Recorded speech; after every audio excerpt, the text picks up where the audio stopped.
Random House Audio presents A Significant Life, Fulfilling Your Eternal Potential Every Day by Jim Graff.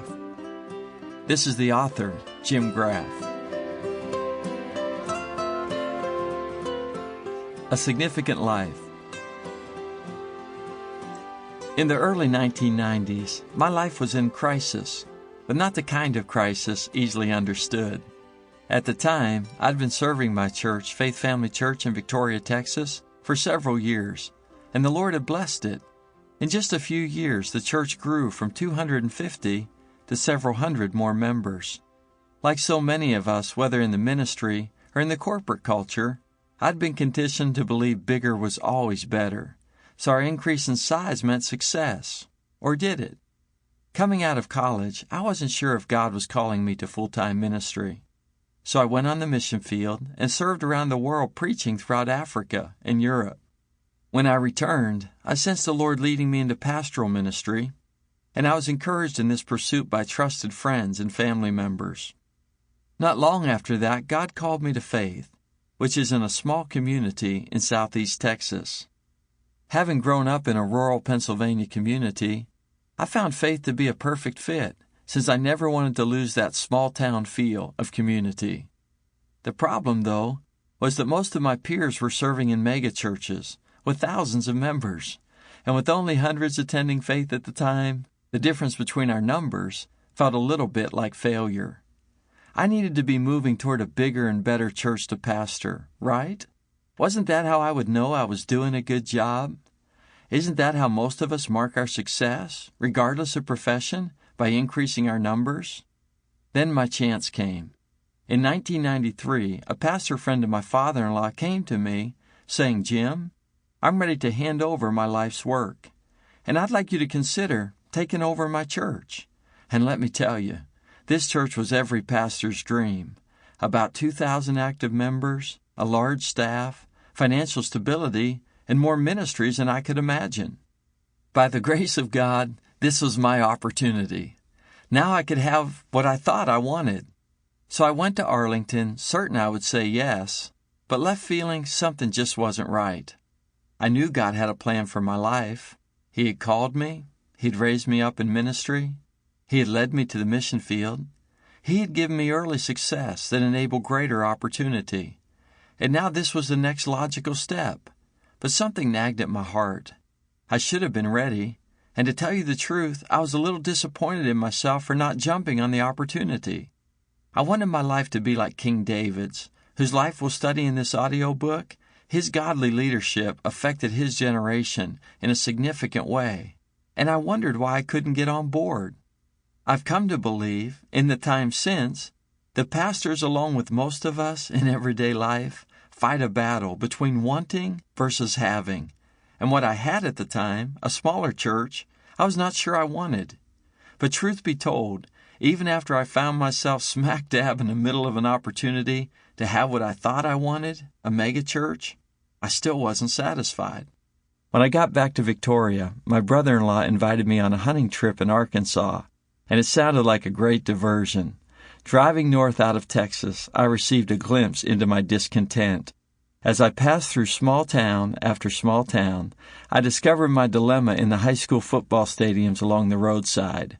In most every Texas community, a stadium sits in the middle of a town as a shrine to our love affair with football. But as I drove through these small towns, I noticed these great football stadiums, built with the finest material and engineering available, sitting in the middle of communities filled with struggling churches.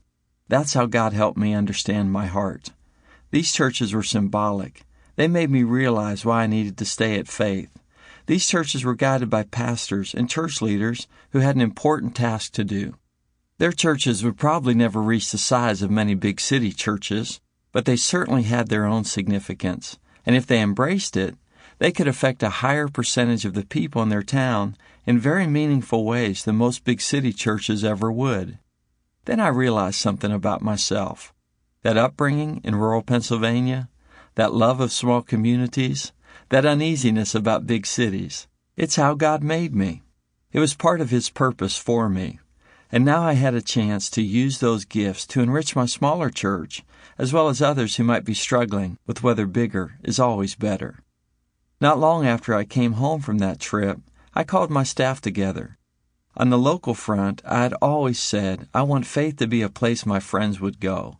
Not just my Christian friends, but my friends who needed a loving place to learn about God.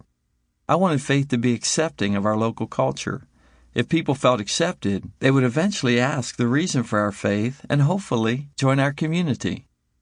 I asked Faith to dream about touching the people of our area through a diverse staff with diverse gifts and interests. I wanted them to go beyond thinking of our individual talents and start focusing on our collective abilities, making this local church reflective of Christ in our town. In short, I felt God was calling me to make Faith Family Church a significant influence in our community. On a larger scale, my heart turned to overlooked people in America and around the world. I learned quickly through research that 90 million people live in America's smaller cities and towns. Compared with the population of other nations in our world, I discovered that if they were considered as their own nation, they would be the 13th largest nation on earth. That is certainly significant. I guessed that we'd find some heroic believers laboring faithfully there, and we did. But I also wondered if we'd find even more smaller cities and towns with great potential for needed ministry, and we definitely did. That made me start thinking about significance more deeply. And I have come to realize since then that where significance is undiscovered, potential stays undeveloped. That's why these churches needed to know they were vital to God's plan. Over 80% of our churches in America have less than 200 people in them. What will happen in our country if they lose heart? Less than 2% of Americans attend megachurches. That means the majority of American Christians are being discipled in much-needed, smaller churches that must prosper if we're to fulfill what's on God's heart. The movement took shape in 2000 as a survey of pastors in over 2,000 counties across America. While our ultimate vision is to help plant significant faith communities in every overlooked village in the world, we started with the United States, and our goal was simple: discover the state of the church in small county American life and figure out how to strengthen it. And 2000 was a strange year. Remember the red states that threw the election into a frenzy? Remember the national news media calling the Bush-Gore election in the early evening and then having to retract by the nighttime? In the year we decided to figure out what was going on in small-town America was putting itself back on the social and political map. To us, it spoke of the significance of this community's voice, of the potential that was ready to be unleashed for God's kingdom. The survey has shown us more than we bargained for. It's brought me into partnership with incredible pastors and church leaders doing impressive works largely unheard of. It showed us the people everywhere, particularly in these rural and small counties of our country, long to know that who they are counts and what they do matters. This is the good news. We are all longing to make a difference in our families, in our jobs, in our places of worship, and in all the places we occupy. And this is the even better news. We can make a significant difference. Like David, we can change the world we live in. And it's not just about building bigger churches, or raising more dollars, or increasing our members. It's about becoming all He created us to be by living fully in His image as His children. That is when potential is discovered and purpose is released. Perhaps you're feeling skeptical at this point. That's all fine and good, Jim, you say. But my faith is a little shaky right now, and life really isn't so great. You pastors out there can find your significance, but I live in the real world. My friend, you are exactly who I'm talking to. Just as much as the minister who may have already glimpsed his significance. I want everyone to realize that you don't have to live a large life in the glare of a media spotlight to feel important. You don't need a title, an advanced degree, or an invitation to the White House. My message is for those of you who want to make your relationships meaningful.